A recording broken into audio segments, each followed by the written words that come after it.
Hello my dear students, Chanchal ma'am is here to teach you once again. The topic is DNA.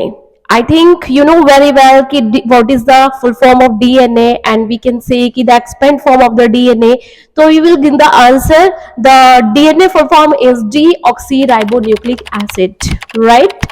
But if I arise the question here कि why we are calling this deoxyribonucleic acid, कि हम इसको deoxyribonucleic acid क्यों कहते हैं.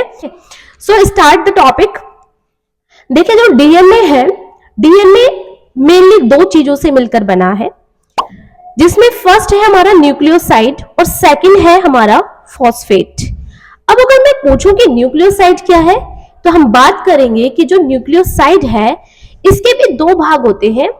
First one is nitrogenous base, जिसे हिंदी में बोलेंगे नाइट्रोजनी क्षारक, and second one is pentose sugar. और पेंटोस शुगर का मतलब ये है कि ये 5 कार्बन से बनी हुई एक शुगर है, या आप कहेंगे कि राइबोस शुगर जिसका नाम है वो 5 कार्बन से बनी एक शर्करा है. अब इसमें एक टर्म आती है कि न्यूक्लियोटाइड की. अगर किसी से पूछा जाए कि न्यूक्लियोटाइड क्या है, तो न्यूक्लियोटाइड क्या होता है, इस न्यूक्लियोसाइड के साथ अगर हम इस फॉस्फेट को ऐड कर देते हैं, या आप बात करेंगे कि अगर हम nitrogenous base, pentose sugar, phosphate की तीनों की एक साथ बात करते हैं, तो उसे हम बोलेंगे न्यूक्लियोटाइड. लेकिन अगर बात होगी न्यूक्लियोसाइड की, क्योंकि एग्जाम में ऐसा क्वेश्चन आता भी है कि न्यूक्लियोसाइड्स के कौन कौन से पार्ट्स हैं, तो उसमें सिर्फ आएंगे हमारे नाइट्रोजनस बेस और पेंटोस शुगर, जिसे हम राइबोस शुगर के नाम से भी जानते हैं. जो आपका नाइट्रोजनस बेस होता है वो दो तरह का होता है.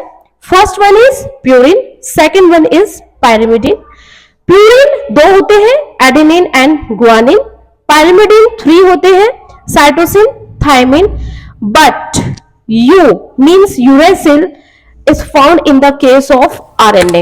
जो ये पाया जाता है ये सिर्फ RNA के केस में पाया जाता है. जो DNA के बेस पेयर्स होंगे, DNA के बेस पेयर्स हमारे होंगे A, G, C, T. और जो हमारा RNA होगा, RNA के बेस पेयर होंगे A, G, C and U. हम यहां से T को रिप्लेस करके यहां पर U लेके आ जाएंगे, right.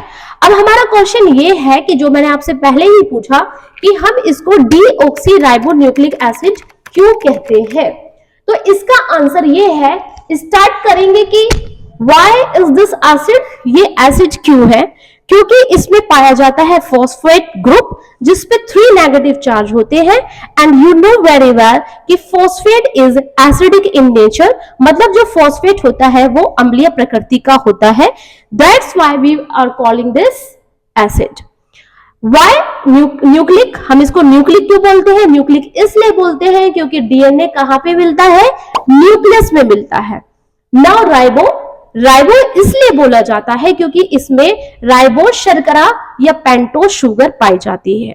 Now next one is deoxy. Why we are calling this deoxy, हम इसे डीऑक्सी क्यों बोल रहे हैं, तो यहां पर इसका आंसर इधर है कि ये राइबोस शुगर है. दोनों ही जो शुगर है वो राइबोस शुगर है, या आप कह सकते हैं पेंटोस शुगर है. But the difference is that कि जो डीएनए की राइबोस शुगर होती है या डीएनए की जो पेंटोस शुगर होती है, उसके यहां पर ये वाला ऑक्सीजन होता है, इसको निकाल दिया जाता है, और निकालने को बोला जाता है डी. क्या निकाल दिया गया है, oxygen. That's why we are calling this deoxy. लेकिन क्या हो कि अगर यहां पर ऑक्सीजन प्रेजेंट हो तो हम क्या करेंगे, यहां से डीऑक्सी हटा देंगे, तो हमारे पास सिर्फ बचेगा राइबोन्यूक्लिक एसिड. और राइबोन्यूक्लिक एसिड नाम किसका बन जाता है, आरएनए. तो अगर आपसे डिफरेंस पूछा जाए, मेन डिफरेंस कि what is the difference between DNA and RNA, तो you can give the answer कि जो डीएनए की राइबोस शुगर होती है उसके जो हाइड्रोजन है उसमें एक ऑक्सीजन की कमी होती है, या आप कह सकते हैं वहां से ऑक्सीजन को निकाल दिया जाता है.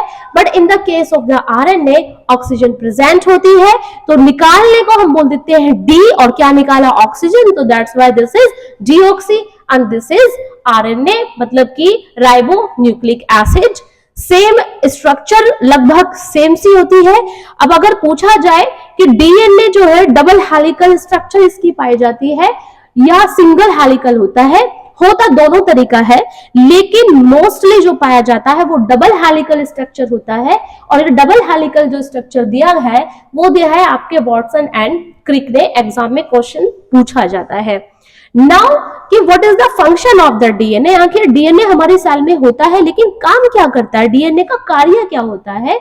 तो डीएनए ट्रांसफर करता है जीन्स को वन जनरेशन से अनदर जनरेशन, और जितने भी हमारी जनरेशन आगे जाती है, जितने भी हमारी पीढ़ी आगे बढ़ती है, तो हमारे नाना नानी का, हमारे दादा दादी का कैरेक्टर हमारे अंदर कैसे आता है, तो वो किसकी वजह से आता है, डीएनए की वजह से आता है। डीएनए ट्रांसफर करता है जीन्स।